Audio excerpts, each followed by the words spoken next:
नमस्कार दोस्तों, एक बार फिर से स्वागत है आपका ऑनलाइन क्लासेस के इस प्लेटफॉर्म पर। और आज की क्लास में हम डिस्कस करेंगे पॉलिटिकल ज्योग्राफी पार्ट 2 है अपना। और इस लेक्चर में अपन जो भी थिंकर्स हैं रिलेटेड उनको कंप्लीट करने की कोशिश करेंगे। तो आज की क्लास में पहले भी अपन ने कुछ थिंकर्स डिस्कस किए थे और आपने उनको रिवाइज किया होगा। इनको हम फिर क्वेश्चन के थ्रू प्रैक्टिस कर लेंगे इनकी। तो आपको बिल्कुल टेंशन नहीं लेनी कि किस प्रकार से इतने सारे थिंकर्स याद होंगे। आपको जस्ट लेक्चर के साथ साथ रिवाइज करना है टॉपिक्स को और पढ़ते जाना है खाली आपको। तो सबसे पहले अपन कंटेंट लिस्ट देख लेते हैं। इसमें अपने को क्या क्या पढ़ना है। राजनीतिक भूगोलविद्या जो है इसका लेक्चर 2 आ रहा है अपने। इसके बाद अपन विचारधाराएं पढ़ेंगे, फिर उपागम पढ़ेंगे और फिर राज्य के तत्वों का अध्ययन करेंगे। राज्य क्या होता है, राष्ट्र क्या होता है, राष्ट्र राज्य क्या होता है, और स्टेटलेस नेशन क्या होता है। ऐसे कई सारे कंसेप्ट जो हैं वो हम देखेंगे। स्टेटलेस नेशन क्या होता है, तो ऐसे बहुत सारे जो नई जो विचारधाराएँ हैं या जो नए कंसेप्ट है वो भी अपन इंक्लूड करेंगे इस लेक्चर में। फिर हम पढ़ेंगे बाउंड्रीज और फ्रंटियर्स क्या होते हैं, किसने इन पर वर्क किया हुआ है, मूल क्षेत्र क्या होता है, आधार क्षेत्र क्या होता है, और किसी भी क्षेत्र के विकास के लिए इनकी क्या महत्वपूर्ण भूमिका है, वो हम सब इस लेक्चर जो अपने आगे आएंगे उनमें देखेंगे। फिर राजधानी व उसके प्रकार, स्थल आवृत राज्य व मध्यस्थ राज्य की संकल्पना देखेंगे, निर्वाचन भूगोल को देखेंगे और भू सामरिक विचारधाराएं हैं उनमें प्रमुख मैकेंडर, स्पाइकमैन देखेंगे। और थिंकर्स में भी अपने देखते जा रहे हैं लगातार।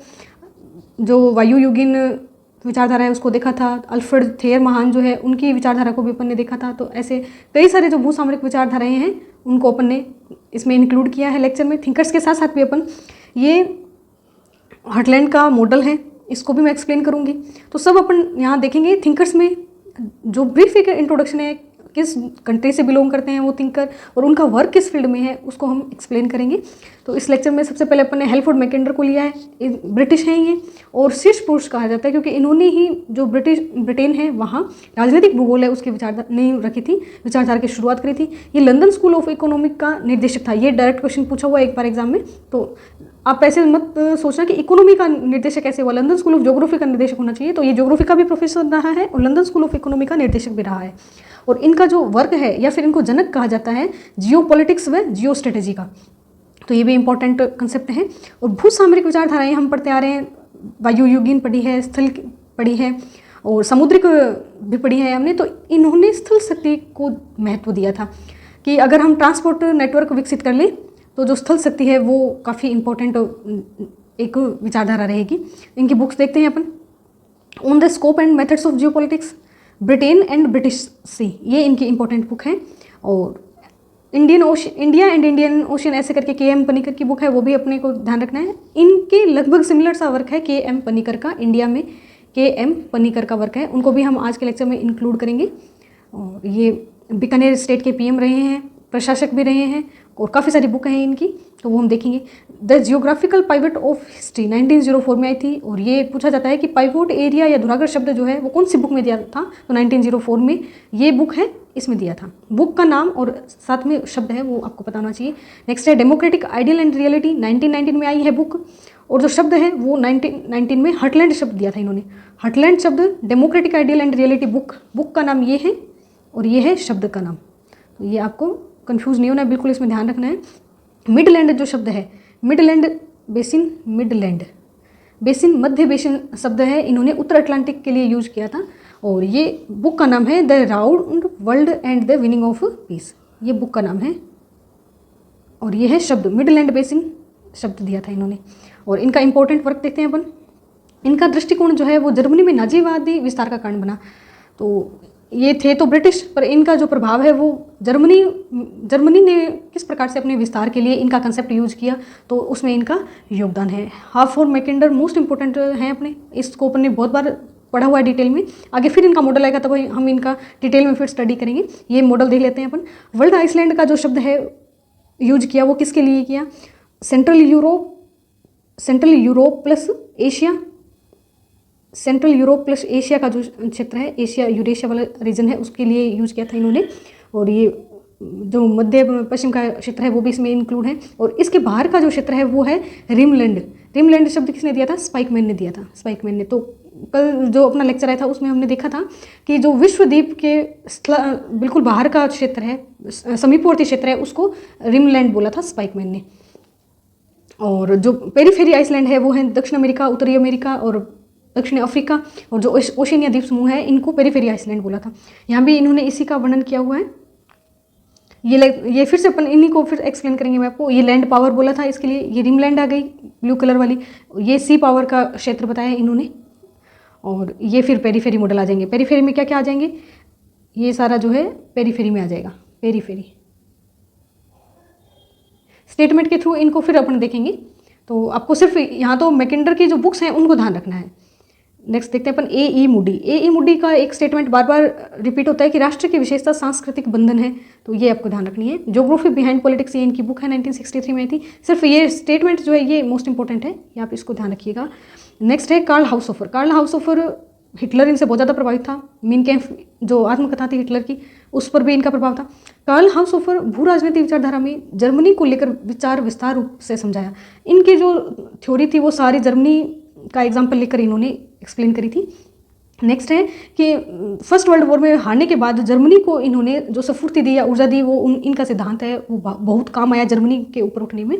और राजनीतिक ये इन्होंने भू राजनीति की एक महत्वपूर्ण परिभाषा बताई। जियो पॉलिटिक्स जो है उसकी परिभाषा इन्होंने किस रूप में बताई, जियो पॉलिटिक्स की परिभाषा बताई कि राजनीतिक घटनाओं की व्याख्या किस प्रकार से करें। अपन भौगोलिक अध्ययन में राजनीतिक घटनाओं की व्याख्या करें, या फिर जैसे कोई पीएम होता है किसी कंट्री का, तो वो एग्जांपल देता है कि हमारे पास इतना उपजाऊ मैदान है, हमारे पास ये सारे संसाधन है, तो वो सब क्या होती है, उसकी एक स्ट्रेटेजी होती है। अपने देश को विश्व के समक्ष प्रस्तुत करने की जो स्ट्रेटेजी है उसी को भू राजनीति बोलते हैं।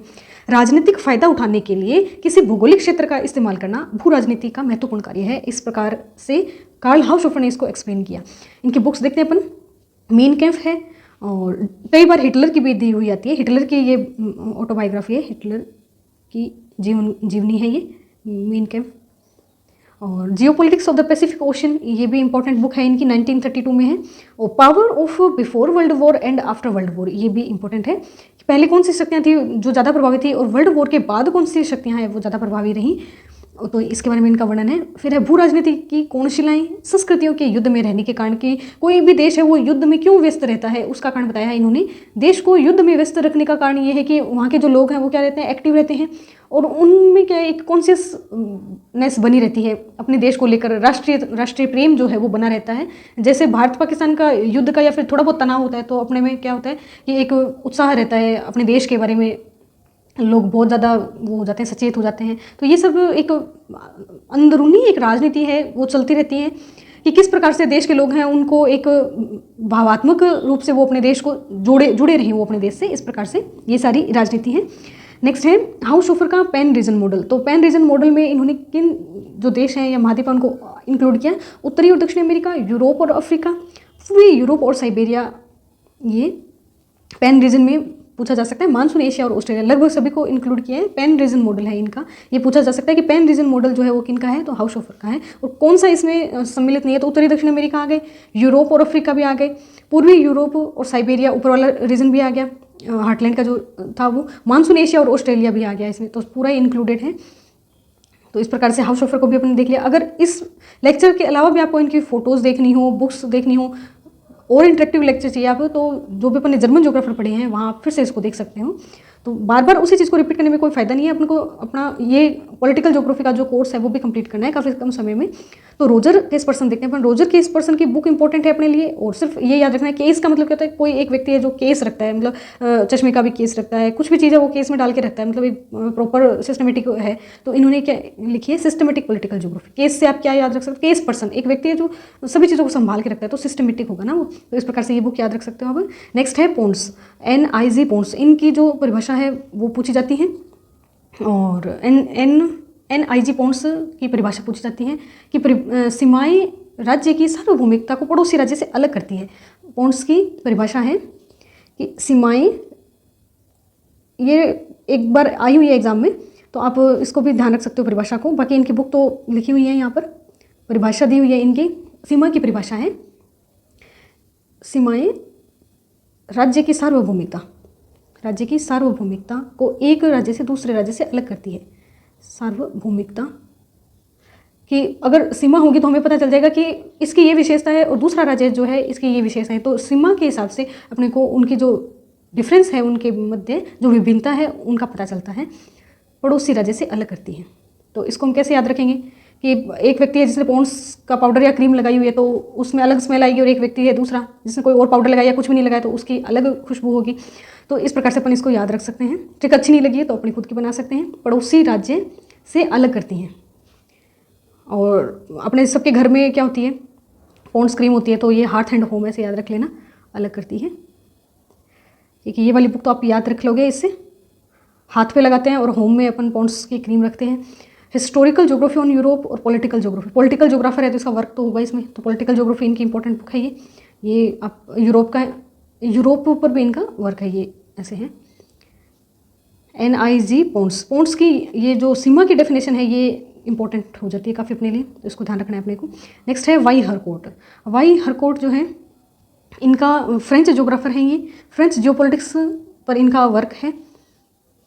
Y Harcourt French political geographer हैं, और इनकी बुक है जियोपॉलिटिक्स डिक्शनरी और भूमध्य सागर की भू राजनीति 2006 में। और इन्होंने 1976 में एक पेपर भी पब्लिश किया हुआ है, 1976 में फ्रेंच जियोपॉलिटिक्स पर इनका पेपर है। तो फ्रेंच हैं ये, तो फ्रेंच जियोपॉलिटिक्स पर ही इनका पेपर है, तो ये याद रखने की वैसे ज़रूरत नहीं है आपको। नेक्स्ट देखते हैं JRV प्रेस्कोट। प्रेस्कोट को हम कैसे याद रखेंगे कि इनका जो वर्क है वो इलेक्टोरल जो ज्योग्राफी है उसमें इनका ज़्यादा वर्क है, तो हम इसको ऐसे ध्यान रख लेंगे। JRV प्रेस्कोट 1931 से 2018 समय है इनका, मोस्ट इंपॉर्टेंट है ये, अपने पूछा जा सकता है इनसे रिलेटेड कुछ भी। और RPSC कॉलेज लेक्चरर में इनकी बहुत इंपॉर्टेंस है, उसमें क्वेश्चन जरूर आएगा। तो 1931 से 2018 सीमांतों और सीमाओं का भूगोल जो है उस पर इनका वर्क है। ऑस्ट्रेलियन राजनीतिक भूगोलवेता हैं, ये ऑस्ट्रेलियन मूल के हैं। और सबसे इम्पोर्टेंट है कि इन्होंने निर्वाचनों का अध्ययन प्रारंभ किया कि इलेक्शन जो है उस पर भौगोलिक वितरण का क्या प्रभाव पड़ता है, उस पर इनका वर्क है। बुक्स हैं इनकी the geography of frontier and boundaries 1967 में, अवर फ्रेगमेंट वर्ल्ड और geography of state policies, the function and methods of electoral geography. तो इलेक्टोरल ज्योग्राफी और फ्रंटियर्स एंड बाउंड्रीज पर इनका वर्क है। नेक्स्ट है जेम्स फेयरग्रीव। जेम्स फेयरग्रीव ब्रिटिश ज्योग्राफर हैं और पॉलिटिशियन भी हैं, ये राजनेता हैं। 1870 से 1953 इनका समय है। ब्रिटिश ज्योग्राफर एंड पॉलिटिशियन, और इनका जो भूसामरिक विचारधारा में इनकी जो विचारधारा थी वो दबाव क्षेत्र से संबंधित है। क्रश जोन थ्योरी, ये इंपॉर्टेंट है, डायरेक्ट पूछा जाता है कि क्रश जोन थ्योरी है वो कब आई थी, तो 1915 में आई थी। और किसने दी, जेम्स फेयरग्रीव ने दी। और इनकी बुक है geography and world power, geography in school, ये इंपॉर्टेंट है, ज्योग्राफी इन स्कूल में इनका वर्क है। और इन्होंने जो क्रश जोन थ्योरी जो है उसको समझाने के लिए किसका एग्जाम्पल दिया था कि चीन और जर्मनी के मध्य संतुलन मंडल की थ्योरी दी थी इन्होंने। तो चीन और जर्मनी के मध्य संतुलन मंडल थ्योरी किसने दी, ये भी पूछा जा सकता है, तो जेम्स फेयरग्रीव की है। आंद्रे सिगफ्रिड जो है इनको निर्वाचन भूगोल का पिता कहा जाता है, ये हमने देखा था पहले भी आंद्रे सिगफ्रिड को। ये फ्रांसीसी हैं, तो फ्रांसीसी ज्योग्राफर जहाँ मैंने कराए हुए हैं वहाँ फिर से आप इनकी फ़ोटोज़ देख सकते हो, बुक्स की फ़ोटोज़ देख सकते हो। फ्रांसीसी भूगोलवेता हैं ये, फ्रांसीसी विचारक हैं। समय है इनका 1875 से 1959। निर्वाचन भूगोल का पिता, फादर ऑफ इलेक्शन ज्योग्राफी। और निर्वाचनों पर भौगोलिक वातावरण के प्रभावों का अध्ययन किया था इन्होंने, निर्वाचन पर भौगोलिक वातावरण के प्रभावों का अध्ययन किया था आंद्रे सिगफ्रिड ने, ये इंपॉर्टेंट है। सबसे पहले तो JRV प्रेस्कोट है, उन्होंने किया था, ऑस्ट्रेलियन थे वो। और फिर है आंद्रे सिगफ्रिड का वर्क, और इसके लिए मैंने वहाँ ट्रिक भी बताई थी एक आपको। और कल जो प्रीवियस लेक्चर जो अपना था उसमें मैंने पूछा था कि 1859 मोस्ट इंपॉर्टेंट ईयर है, उसमें क्या क्या हुआ था। तो 1859 में हम्बोल्ट और रिटर दोनों की मृत्यु हो गई थी, हम्बोल्ट और रिटर की मृत्यु हो गई थी, जो आधुनिक भूगोल के पिता कहलाते हैं। हम्बोल्ट और रिटर चिरसमुद्र काल के भी प्रतिनिधि कहलाते हैं, तो इनकी मृत्यु हो गई थी। और ओरिजिन ऑफ स्पीसीज जो है डार्विन की बुक वो आई थी 1859 में। तो इस प्रकार से ये इंपॉर्टेंट ईयर है, डायरेक्ट पूछी जाती है एग्जाम में। वाघन कार्निश हैं ब्रिटिश राजनीतिक भूगोलवेता, इनका वर्क जो है ग्रेट कैपिटल हिस्टोरिकल सर्वे 1923 इनका वर्क है। फॉरवर्ड कैपिटल का कंसेप्ट दिया, ये मोस्ट इंपॉर्टेंट है कि फॉरवर्ड कैपिटल का कंसेप्ट किसने दिया, तो डायरेक्ट पूछा जाएगा अपने से। ये है वाघन कार्निश का, और इसके एग्जाम्पल हैं फॉरवर्ड कैपिटल के इस्लामाबाद और ब्रासिलिया। फॉरवर्ड कैपिटल क्या होती है कि किसी कम विकसित क्षेत्र को विकसित बनाने के लिए उसे राजधानी बना देना, तो ये है फॉरवर्ड कैपिटल। एक कम विकसित क्षेत्र को या फिर एक राजधानी बनाए हम कम विकसित क्षेत्र में, और उस राजधानी बनाने का क्षेत्र है उस क्षेत्र का विकास करना, तो उसको हम बोलेंगे forward capital. Forward capital most important concept है। नेक्स्ट है PJ टेलर। PJ टेलर का ब्रिटिश राजनीतिक भूगोलवेता है, और मोस्ट इंपॉर्टेंट इनका वर्क है, जियो पैसिफिक शब्द दिया था इन्होंने, जियो पैसिफिक सर्वप्रथम प्रयोग किया था। इनकी बुक्स देखते हैं। इनका वर्क अर्बन में भी है, ह्यूमन ज्योग्राफी में भी है, पर अपने को क्या देखना है यहाँ पर, सिर्फ ये पॉलिटिकल जो वर्क है इनका ये देखेंगे अपन। Global urban analysis, cities in globalization, globalization पर इनका वर्क है, ग्लोबलाइजेशन पर। तो हम यहाँ सिर्फ इनका जो पॉलिटिकल ज्योग्राफी में वर्क है उसी को देखेंगे हम। सिटीज़ इन ग्लोबलाइजेशन ऐसे करके इनकी बुक है, सिटीज़ इन ग्लोबलाइजेशन। और वर्ल्ड सिटी या वर्ल्ड सिटी में भी इनका वर्क है। तो हम यहाँ पॉलिटिकल ज्योग्राफी में इनका वर्क देखते हैं। Political geography, world economy, national, state and locality 2011 में आई है। Political geography, world economy, national, state and locality की पॉलिटिकल ज्योग्राफी जो है वो इकोनॉमी और किसी स्टेट की पॉलिसी, लोकेलिटी को किस प्रकार से प्रभावित करती है उससे रिलेटेड इनका वर्क है। International handloom of globalisation, world cities, ये भी इनकी बुक है। यहाँ सिर्फ ये ध्यान रखनी है अपने को। नेक्स्ट थिंकर हैं Kevin R Cox. Kevin R Cox का वर्क ब्रिटिश अमेरिकन राजनीतिक भूगोलवेता है। सबसे पहले तो अपने को यही पता होना चाहिए कि ये कौन से मूल के भूगोलवेता हैं। डायरेक्ट आपको स्कूल मैच करना आएगा कि ये थोटो स्कूल ऑफ फ्रांस से रिलेटेड हैं, या फिर कोई संप्रदाय आ जाएगा, बर्कले संप्रदाय से हैं, शिकागो संप्रदाय से हैं, ऐसे डायरेक्ट क्वेश्चन पूछा जाएगा तो अपने तो वही मार्क खा जाएंगे अगर अपने को यही नहीं पता होगा कि ये कौन सी कंट्री से बिलोंग करते हैं। तो सबसे पहले तो आप कोई भी पढ़ो, कोई भी टॉपिक पढ़ो, या फिर कोई भी जैसे सामाजिक भूगोल पढ़ी, सांस्कृतिक भूगोल पढ़ी, तो आपको उनके थिंकर्स का पता होना चाहिए, पहचान करनी आनी चाहिए कि कार्ल ओ सावर हैं तो इनका वर्क किस में है, तो सांस्कृतिक भूगोल में है। एसा वुमेन पढ़ रहे हैं तो ह्यूमन ज्योग्राफर हैं, सांस्कृतिक भूगोल में भी है, अर्बन में भी इनका वर्क आएगा। पीजे टेलर पढ़ रहे हैं तो अर्बन में भी पढ़ेंगे, राजनीतिक भूगोल में भी पढ़ेंगे। तो ये पता होना चाहिए अपने को, बेसिक पता होना चाहिए सबसे पहले। तो ये हमने देख ली। Kevin R Cox British American राजनीतिक भूगोलवेता हैं। Location and public problems in introduction to political geography, an introduction to political geography. तो लोकेशन एंड पब्लिक प्रॉब्लम तो ये हो गया। लोकेशन एंड पब्लिक फाइनेंस अगर आ जाएगा तो वो है आरजे बेनेट की बुक है, आरजे बेनेट की बुक हो जाएगी। तो यहाँ तो है प्रॉब्लम्स, फाइनेंस आ जाती है तो बेनेट की हो जाती है वो। तो इस प्रकार से काफ़ी बार आप उनको रिवाइज करोगे, थिंकर्स को बार बार रिवाइज करते रहोगे तो आपके वो याद हो जाएंगे ईजिली। नेक्स्ट है political geography, state, territory and politics, 2002 में है इनकी book, political geography, state, territory and politics.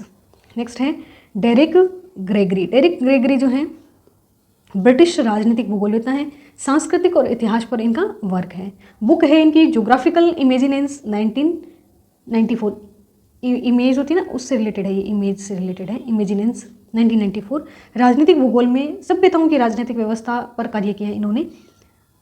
जो प्राचीन सभ्यताएं थी उनमें राजनीतिक व्यवस्था किस प्रकार से थी उस पर इनका वर्क है, डेरिक ग्रेगरी का, और ब्रिटिश हैं ये। नेक्स्ट देखते हैं अपन के.एम. पनिकर। इंडिया से रिलेटेड अपने को सब कुछ पता होना चाहिए। तो के.एम. पनिकर का वर्क है, इंडियन ओशन पर इनकी बहुत सारी बुक्स हैं, बिल्कुल मैकिंडर से सिमिलर है इनका वर्क, मैंने उस टाइम भी बताया था आपको। के.एम. पनिकर 1898 से 1963, और भारतीय भू राजनीति का जनक। यही सबसे पहले क्वेश्चन बन जाता है अपना कि भारतीय भू राजनीति का जनक किसे कहा जाता है, तो के.एम. पनिकर को। शोधकर्ता हैं ये, रिसर्च स्कॉलर हैं और हिस्टोरियन भी हैं, प्रशासक भी हैं और प्रकाशक भी है। देखिए हिंदुस्तान टाइम्स 1925 में ये हिंदुस्तान टाइम्स जो आती हैं मैगजीन, उसके प्रकाशक रहे हैं। अलीगढ़ मुस्लिम विश्वविद्यालय में भी इनका ये प्रोफेसर हैं और कोलकाता विश्वविद्यालय में भी ये प्रोफेसर रहे हैं। स्वतंत्रता से पहले बीकानेर स्टेट के पीएम थे और बाद में राज्यसभा सदस्य बन गए। तो इनका लाइफ टाइम में इन्होंने क्या क्या वर्क किया उसको हमने देखा। नेक्स्ट है बुक्स। इनकी बुक्स सारी इंपॉर्टेंट है और अपने को पता होनी चाहिए, डायरेक्ट अपने को पहचान में आनी चाहिए कि ये के.एम. पनिकर की बुक है। Malabar and the Portugal 1991, Malabar and the Dutch 1931। ये जो उपनिवेश बनाए थे भारतीय कॉलोनी, भारत में कॉलोनीज बनाई थी, उनसे रिलेटेड ये बुक है। एशिया एंड वेस्टर्न जेमिनेंस, ये भी इनकी बुक है। वेस्टर्न डोमिनेंस है ये, dominance, Asia and western dominance, कि एशिया जो है उसकी पश्चिम पर कितनी निर्भरता है उस हिसाब से। Federal India 1930, the new empire 1934, Hinduism and the modern world, जो हिंदुस्तान की जो विचारधारा है उसका मॉडर्न वर्ल्ड से क्या कनेक्शन है उस हिसाब से।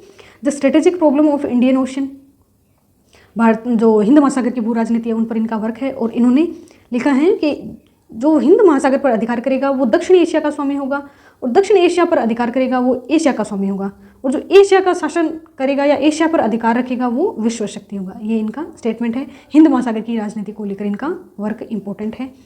नेक्स्ट देखते हैं इनकी बुक्स और भी हैं। इनकी बुक्स बहुत इंपॉर्टेंट है अपने लिए।